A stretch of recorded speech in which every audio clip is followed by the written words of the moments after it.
Hey everybody, welcome to the shop today. Got a little discussion today. I caught a video yesterday from the Great Car Wizard in Wichita, Kansas.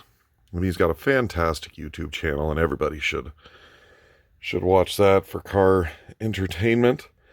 And I just wanted to add a few things to his video. Now, his perspective largely is from a shop owner's perspective when it comes to used engines. And I totally get that.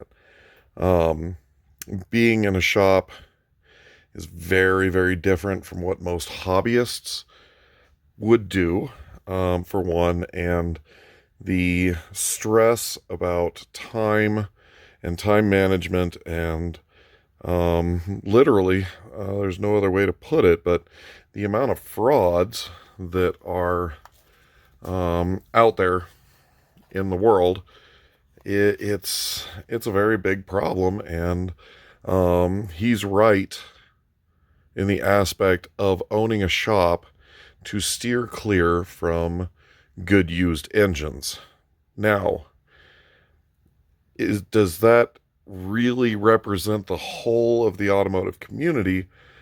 And I really got to say, no, that, to my opinion, is strictly the focus of the shop. If I owned a shop doing that, I would probably go the same route, refusing customers um,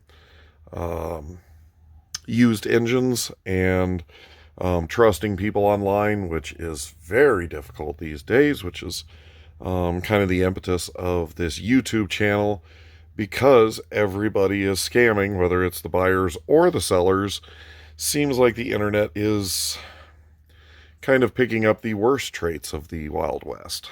So, my opinion, though, is used engines are absolutely fantastic options, and they always have been. But in the world of scams, you really have to do your due diligence a lot more. And that's what I'm here to discuss on this short little video for you. So, I've done numerous engine swaps in everything you could imagine, every make, model, brand, whatever. And there's a couple of um, um, real basic due diligence that will help you from being scammed. The first of which, always buy from a trusted seller. Don't trust Facebook marketplaces or random eBay listings. There's a lot of good used engines for sale from large eBay sellers that sell engines literally by the truckloads. And those are the ones to trust more than any. Now, sometimes if it's a rather unique engine, it can come from rather unique sources.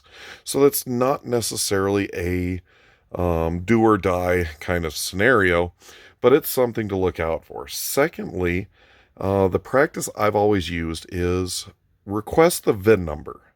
Now, this will help you in multiple things. So, let's use the venerable GM LS engine. The VIN number is actually laser etched into the engine block. So, you can request a VIN number. What you can do with the VIN number is actually enter the entire VIN number into Google. If the car was totaled, you can find rather easily through Google listings where the car was auctioned from, the auction site that auctioned the car for the insurance company, and you can get real-time data. When was it totaled? How many miles were on it when it went through the auction? Stuff like that. And then you can re-verify by receiving pictures of the laser etched VIN. There are a lot of other companies that don't laser etch VINs, but I think, if I remember correctly, Audi has a VIN sticker, which will actually have the VIN number, and you can get a picture of the VIN sticker on the valve cover, the rocker cover, the cylinder head, wherever it is, and verify that, yes, That's the engine. Here's the listing where it was auctioned for the insurance company. It's got the mileage at the auction that the seller claims. All of these are red flags if it doesn't pop up. If the seller doesn't have all this information, which is very, very basic information for the seller to keep and retain for his own bookkeeping, because you got to figure you get all this paperwork and all these VIN numbers and titles and destruction certificates and all of this. They have to maintain all this information for their business. If they don't have this information readily available, or they just mix and match engines just willy-nilly, oh, one engine's as good as another, steer clear. Absolutely steer clear. So being able to correlate all this information can save you a big headache. Now, the downside to that is the cheap engines are not going to come with this information.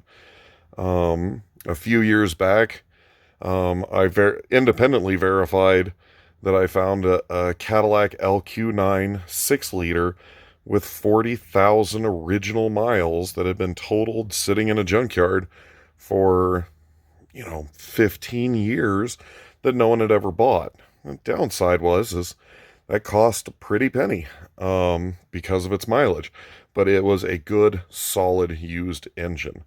Another thing, beware if you're buying an engine out of Massachusetts from a car that was totaled in Arizona.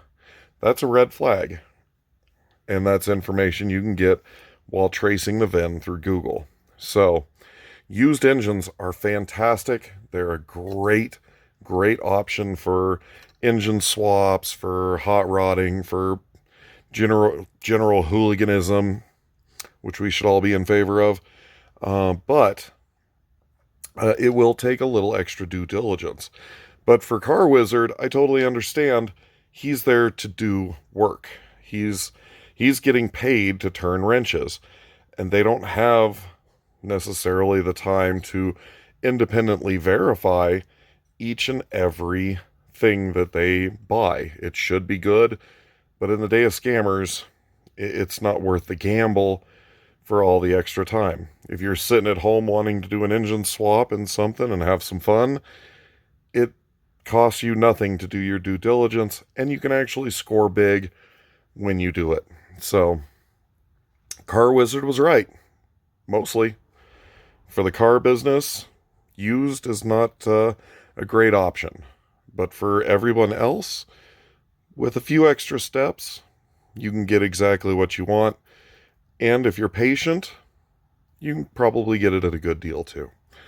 All right, guys, I'll catch you later. Have a great day.